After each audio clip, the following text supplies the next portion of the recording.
The plenary session of the first meeting of the G-20 Working Group on Global Partnership for Financial Inclusion began in Kolkata this morning.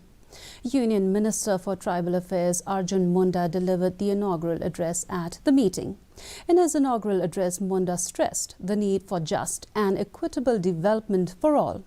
Reiterating India's vision of Vasudhaibo Kutumbakam, he said we strive for a human-centric globalization where no one is left behind. Munda said as we navigate through these turbulent times in a sustainable, holistic and responsible manner, the process of financial inclusion enables us to find a way for better currency management.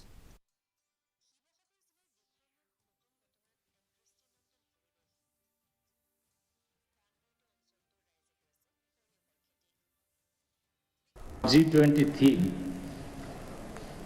one earth, one family, one nature, emanates from this belief through G20 presidency. The Indian vision is to promote a universal sense of oneness and to work together to shape a new paradigm. The United Democratic